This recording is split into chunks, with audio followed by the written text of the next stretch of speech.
Just delay，各位观众朋友，大家好，欢迎您收看藏人行政中央电视台本周西藏华语节目。今天是藏历2145年2月14号，公元2018年3月30号。今天的主要新闻有：达汪民众展开徒步游行，纪念达赖喇嘛尊者流亡60周年。美国国会决定对西藏境内外藏人提供1700万美元的援助资金。司政在第16届西藏人民议会第5次会议上致辞。西藏前政治犯会见明尼苏达州议会议员。丹增德列仁波切侄女出席澳大利亚议会听证会。康区礼堂西藏抗暴运动的摇篮图片展在西藏博物馆举办。下面请看详细内容。印度阿鲁纳尔恰尔邦达汪地区民众于上周二展开徒步游行活动，纪念西藏精神领袖达赖喇嘛尊者流亡印度60周年。在印度西藏事业核心小组与达汪和西卡门地区民众，以及该地区寺院和非政府团体的联合组织下，200多名来自达汪及周边地区的民众于3月19号参加了徒步游行活动，纪念达赖喇嘛尊者在1959年3月从西藏流亡印度的历程。游行队伍从达汪曲什马出发，经贡萨确登地区、德让地区，预计于2018年3月27号抵达阿萨姆邦中部泰茨尔普后便结束。数千名沿途当地民众热情接待了游行队伍。另外，藏人行政中央外交与新闻部属下西藏博物馆也在达汪地区展开展览活动，向当地民众展示了主题为“从故土到流亡”的图片展。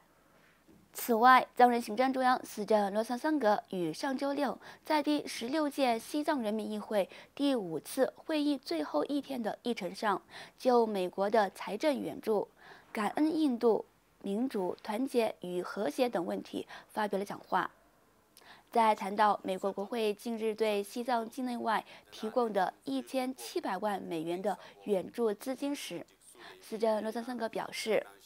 美国民主党和共和党向西藏人民提供的财政援助是西藏人民的莫大荣幸和自豪，感恩美国政府和国会对西藏人民持续支持和援助。司政罗萨桑格赞扬了美国国会的这一举动，并表示美国的援助和国际社会对西藏人民的支持，完全是由于达赖喇嘛尊者毕生为西藏自由事业的不懈努力的成果。司政罗桑桑格还欢迎西藏人民议会议员出席将于3月31号在达兰萨拉大乘法院中举办的感恩印度暨达赖喇嘛尊者流亡印度60周年大型纪念集会。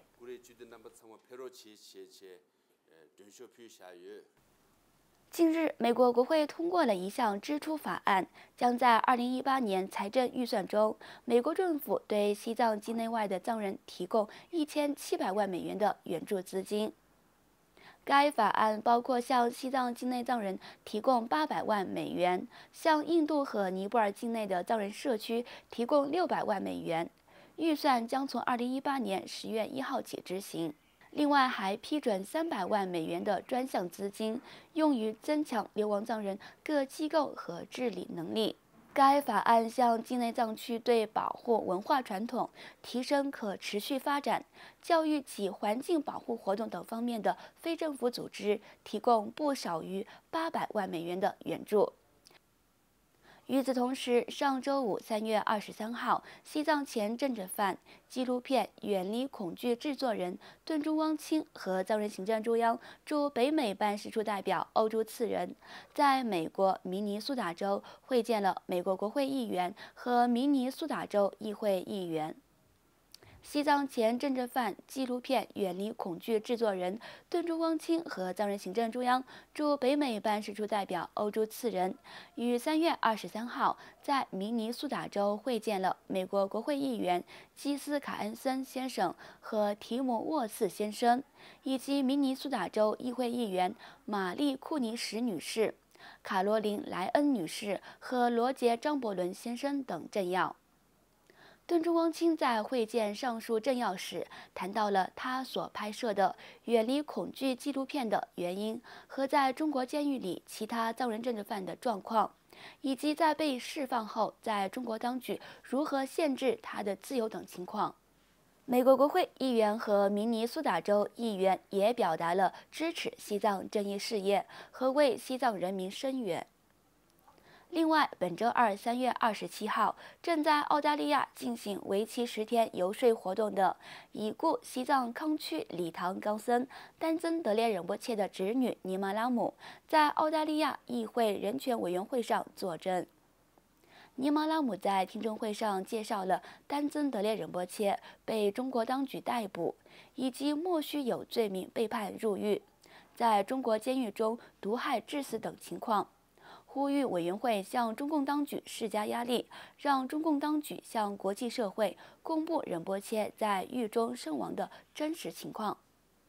尼玛拉姆表示，自从丹增德烈仁波切被捕以后，他的家人和当地西藏社区所遭受的苦难和折磨，仅仅只是西藏许多案例中的其中之一。西藏许多政治犯的家庭正在中共统治下继续忍受着苦难。主持听证会的澳大利亚议会议员人权委员会主席、前国防部部长凯文·安德鲁斯先生赞扬尼玛拉姆不畏强权、寻找真相的勇气，并承诺将继续支持西藏的自由事业，关注西藏局势。请继续收看今天的最后一则消息。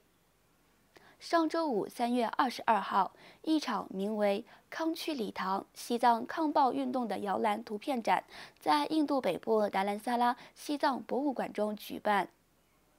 3月22号，由法籍意大利电影人桑德拉多·拉尼女士在达兰萨拉西藏博物馆中展出主题为“康区礼堂：西藏抗暴运动”的摇篮图片展。此次展出的图片为桑德拉多·拉尼女士从2007年至2016年前后6次访问西藏期间拍摄的数百幅照片中选出的19幅作品。桑德拉多·拉尼女士从2007年至2016年曾6次前往西藏参访，其中4次访问了西藏康区礼堂。她对西藏的参访命名为“项目1”。并通过该项目让世界各地的人们了解西藏境内的真实状况。观众朋友，藏人行政中央电视台本周西藏华语节目就到此结束了，感谢您的收看，我们下期同一时间再会。